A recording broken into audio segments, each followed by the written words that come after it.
49 అంటే సంతానం, 49 అంటే సంతోషం. 39 ఆంధ్రప్రదేశ్, తెలంగాణ.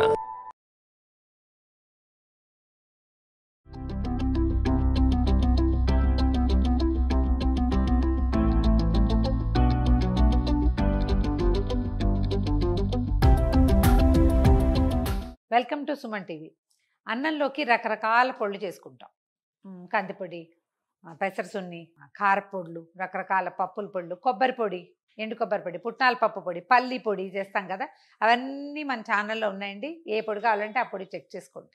అయితే ఇప్పుడు మనం ఏం చేద్దామంటే పచ్చి కొబ్బరితోటి పొడి.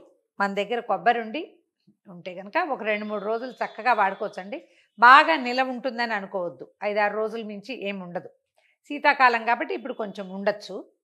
వర్షాలు మన ఎండాకాలం అయితే కొబ్బరి పాడైపోతుంది తొందరగా. దీనికి ఏం చేయాలంటే ఒక కప్పు ఇంచుమించుగా ఒక పెద్ద కొబ్బరి అంత కొబ్బరికాయ, ఆ కొబ్బరికాయ కోరు మనం కూర ఉంటే కోరేసి పెట్టుకొని, లేకపోతే ఇట్లా గీరుతారు. మిక్సీ వేస్తే కొంచెం మరి సుద్దలా అయిపోతుందండి. మేము ఇది ఉంటుంది కదా మామిడికాయ కోరేది, దాంతో కోరాం చూడండి, రవ్వగా వచ్చింది.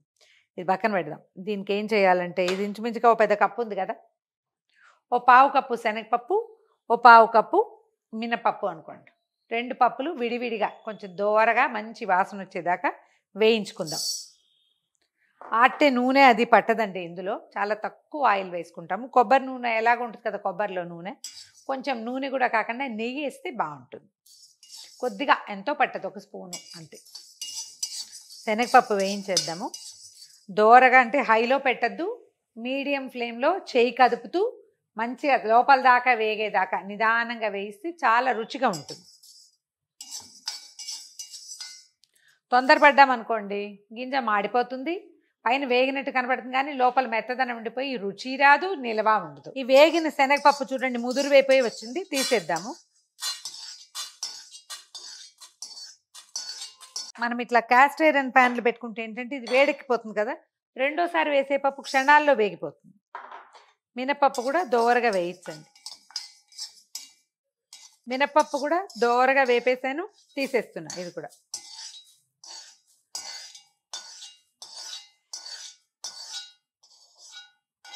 ఇప్పుడు ఏం చేద్దామంటే మనం ఈ కొబ్బరి తురిమి పెట్టుకున్నాం కదా, అది వేసి వేయిద్దాం. మొత్తం ఒకేసారి వేపలేము అని అనుమానంగా ఉంటే సగం సగం వేసి వేయించండి. మనకి ఇది డ్రైగా బ్రౌన్గా వేగాలి. మొత్తం వేసామనుకోండి కొంత పచ్చి ఉండిపోతుంది, వేడికి వేగిపోతుంది తొందరగానే. కొంచెం చెయ్యి మాత్రం ఆడించాలి. మనం అదే మిక్సీలో వేసామనుకోండి మరి పొట్టుగా మెత్తగా అయిపోతుంది కదా, అది కొంచెం వేయించడం కష్టం. తురిమింది అయితేనే బాగుంటుంది. మామూలుగా పొళ్ళల్లో మనం ఎండు కొబ్బరి వేసుకుంటూ ఉంటాం.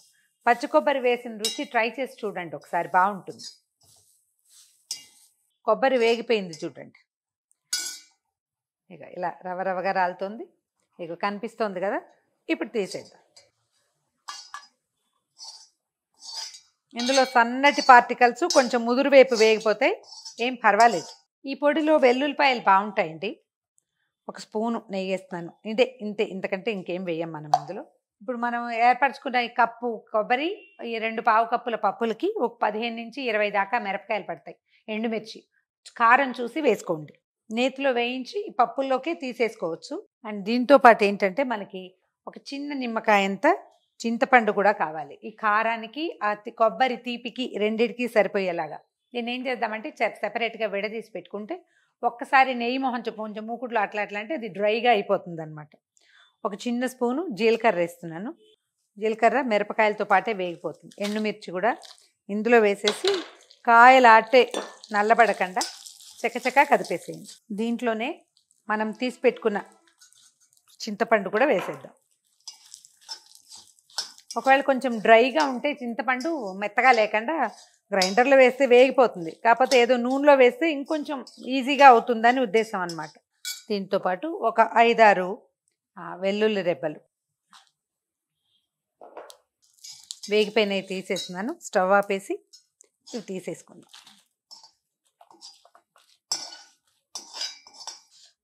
వీటిని బాగా చల్లారనిచ్చి గ్రైండ్ చేసుకోవటమే. సరిపడా ఉప్పు సరి చేసుకుని గ్రైండ్ చేసేసుకోవాలి. ముందు ఈ శనగపప్పు మినపప్పు వేయించాం కదా, అది గ్రైండ్ చేసేయండి. ఇవి రోట్లో అంత బాగా రాదండి, మరీ బరగ్గా ఉంటుంది. మిక్సీలో వేసుకుంటేనే బాగుంటుంది. అయినంత మెత్తగా గ్రైండ్ చేసేయండి దీన్ని.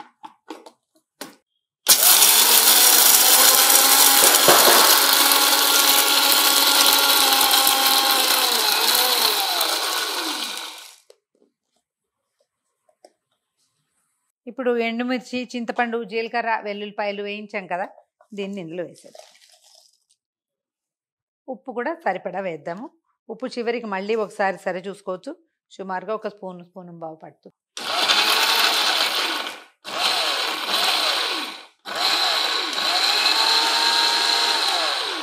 మళ్ళీ ఒకసారి గ్రైండ్ చేస్తే ఉప్పు, కారం, చింతపండు, కొబ్బరి అన్నీ కలిసి చక్కగా తయారవుతుంది.